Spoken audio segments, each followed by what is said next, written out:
Welcome to the Cenario podcast, your guide to mental health and well-being. Each episode, we uncover practical tools, discuss expert insights, and explore how supplements can transform your mental health journey. Get ready to learn, grow, and thrive with us.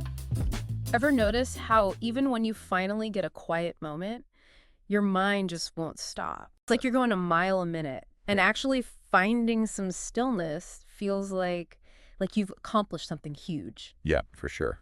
That's kind of what we're diving into today, this whole idea of guided visualization meditation. Sounds good.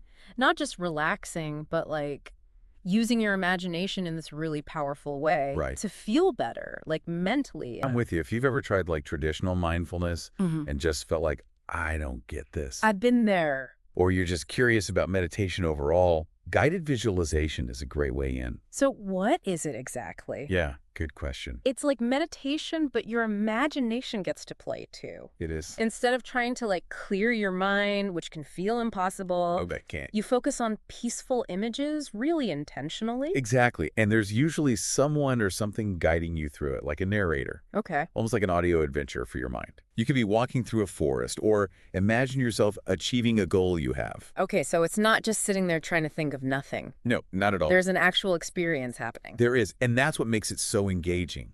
It really pulls you in, sparks your creativity. And it actually works. That's what's so cool. It does. It can really shift how you feel emotionally. Right, actually change your mood. Yeah. So for everyone listening, what we really want to explore in this deep dive is, first, why this is even worth your time. Yeah, what's the point? Exactly. We've got a ton of research on this, and it's fascinating stuff. And then how to actually do it, how to make it part of your life. We'll get to all of that step by step. All right, let's start with the why. Why should you even care about guided visualization? I think a good place to start is stress and anxiety. I mean, who doesn't deal with that these days? Seriously, it feels like a constant. Right. And visualization can be a really powerful tool to combat that. Okay, but how? What's actually going on in your body? So when you visualize, you're actually tapping into your parasympathetic nervous system, the rest and digest part of your nervous system. Got it. It's like hitting the brakes on your stress response. Ah. So your breathing slows down, your cortisol levels drop, even your muscles relax. So it's not just in your head, it's a real physical change. Exactly. And the cool thing is, the more you do it, the better you get at shifting into that relaxed state. Interesting. So it's not just about feeling calmer in the moment. Right. It can actually change how your body responds to stress over time. It can. And that can have ripple effects on so many other areas of your life. Like what? Well, for example, it can improve your focus and clarity. Really? How does that work? When you're visualizing, you're essentially training your brain to concentrate, holding these images in your mind, focusing on the details, and that builds mental stamina. It's like a workout, but for your brain. Exactly. And that can translate to better focus in other areas of your life too, whether you're at work, studying, or just trying to have a conversation. That makes sense. So stress relief, better focus, anything else? Oh, definitely. It can also be really powerful for emotional well-being. Beyond just feeling calm, you mean? Yeah, actually processing emotions, the stuff that we tend to bottle up. Oh yeah, we all have that. Right. So you can visualize yourself healing from past hurts, practicing self-compassion, or even working through forgiveness. Wow, I never thought about it that way. It can be really profound. And the cool thing is, it can help you build confidence and shift those negative thought patterns into more positive ones. So it's not just dealing with the tough stuff, it's actually building yourself up. Exactly. And that brings us to another really interesting area, goal achievement. Oh yeah, you hear a lot about visualization for that, like athletes using it. Absolutely. And the basic idea is that your brain doesn't always distinguish between something you vividly imagine and something that's actually happening. So when you visualize yourself achieving a goal, you're essentially creating a mental blueprint for success. So it's like practicing winning the race before you even get to the starting line. Exactly. And that can help you build confidence, reduce fear of failure, and even guide your actions subconsciously towards that goal. That's pretty wild. It's like your mind is setting the stage for success. It really is. And one last benefit we should mention is sleep. Oh yeah, sleep. That's a big one for a lot of people, myself included. For sure. If you have trouble quieting your mind at night, visualization can be a game changer. I'm listening.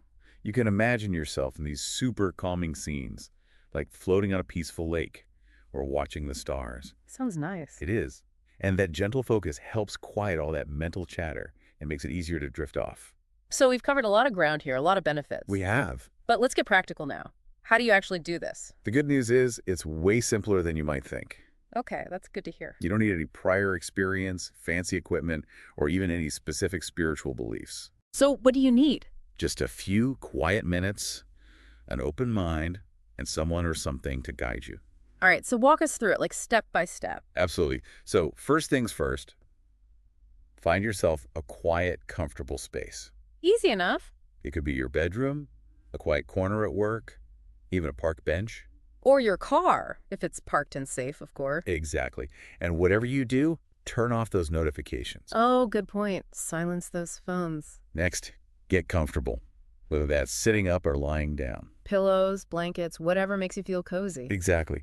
But not too cozy if you're not trying to fall asleep, unless sleep is the goal, of course. Right, unless that's the whole point. Okay. Step 3 is where you choose your guided meditation. Okay, so how do you do that? There are tons of great apps and platforms out there. Like what? Well, you've got Calm, known for its really soothing voices and nature sounds. Heard of that one. And then there's Insight Timer, which has a huge library of free meditations. Nice. Free is always good. Headspace is great for beginners. It has really structured courses. Aura is cool because it personalizes meditations based on your mood. Oh, that's interesting. And even YouTube has tons of free options, channels like Jason Stevenson or The Honest Guys. A lot to choose from. There is. And my advice would be try different ones, different voices, different styles. See what resonates with you. Yeah, kind of like finding a favorite musician or podcast. Exactly. Now, once you've chosen your meditation, the next step is to focus on your breath. Okay, back to basics. It is, but it's so important. You can do this before the guided part starts or right at the beginning. So what do you do? Just breathe normally? You can, but there's a simple technique that can be really helpful. Okay, tell me. Breathe in slowly through your nose for a count of 4. Okay, 4. Hold it for a count of 2. 2. And then exhale gently through your mouth for a count of 6. 6. Okay, got it. Try doing that for a few cycles, like 3 to 5, and you'll notice a shift in your body and mind. It's like a reset button. It is. Okay, step 5 is where the magic happens, where your imagination really gets to play. All right, bring on the magic. So as the guide is speaking, let your mind paint the scene. Okay, no pressure, just go with it. Exactly. Don't try to force anything. Just allow the images to unfold. What if I don't see anything? That's totally fine. Yep. Focus on the words, on the feelings the guide is evoking. Okay, so even if it's not crystal clear, something's still happening. Exactly. And to make it even more vivid, try engaging your senses. All 5? Yeah. Ask yourself, what do I see? What do I hear? What do I feel? What do I smell? Even taste. Who would have thought about taste? It can add another layer to the experience. Now, step 6, and this is important, is about what to do when your mind wanders. Which it will. It will. Yeah. It's totally normal. Don't judge yourself. Easy to say. Just gently notice the distraction and bring your attention back to the guide's voice or the images. Okay, so acknowledge it and refocus. Exactly. And you know what? That act of refocusing actually strengthens your mental muscles. Really? It's like training your brain to stay present. Makes sense. So what's next? Step 7 is all about ending the meditation with some stillness and reflection. So once the guided part is over... Yeah. Just sit or lie there quietly for a few moments. Let everything settle in. Notice how you feel physically and emotionally. What stood out to you, if any emotions came up. Just absorb it all. Exactly. And you can even journal afterwards if you want to explore those insights further. That's a good idea. I always feel like I forget things if I don't write them down. I'm the same way. Now, here's a bonus tip. Create a little ritual around your meditation practice. Okay, like what? Light a candle, use essential oils, make yourself a cup of tea, put on some calming music. So basically make it feel special. Exactly. It makes it more enjoyable, something you look forward to. Which makes you more likely to actually do it. Exactly. It's all about setting yourself up for success. Now, before we move on, there's one more thing we should touch on. The different types of guided visualization. Right, because it's not just one size fits all, is it? It's not. There are tons of variations, each with its own focus and purpose. Okay, give us some examples. Well, there are nature journeys where you might imagine yourself walking through a forest, by a waterfall, or on a beach. Okay, I can picture that. There are chakra and energy healing visualizations, which often involve imagining colors and light flowing through your body. Goal visualization is really popular, where you focus on achieving a specific outcome. There are also inner child meditations, where you connect with and comfort a younger version of yourself. That sounds powerful. And then there are loving kindness meditations where you cultivate feelings of compassion and kindness for yourself and others. Okay, a lot to choose from. There is. And of course, there are sleep meditations designed to help you relax and fall asleep. So how do you know which one to choose? It really depends on your needs and what you're hoping to achieve. Okay, so if I'm feeling stressed, maybe a nature meditation or a sleep one. Exactly. Or if you have a big goal you're working towards, goal visualization could be a good fit. Makes sense. So any final tips for getting the most out of this? Yeah, a few things to keep in mind.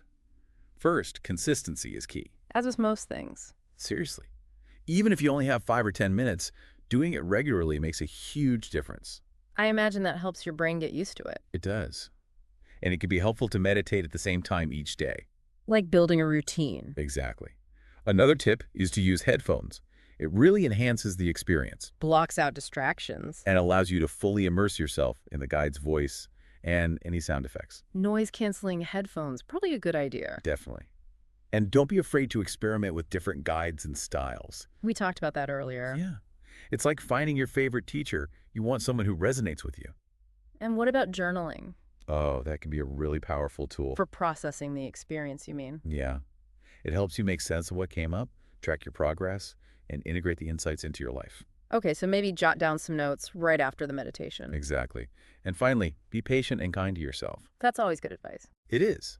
Visualization is a skill. It takes practice. Some days will be better than others. Absolutely. There's no such thing as a perfect meditation. Just show up and do your best. Exactly. And remember, even the messy sessions are beneficial. Because you're still showing up for yourself. Exactly. You're making the effort, and that's what matters.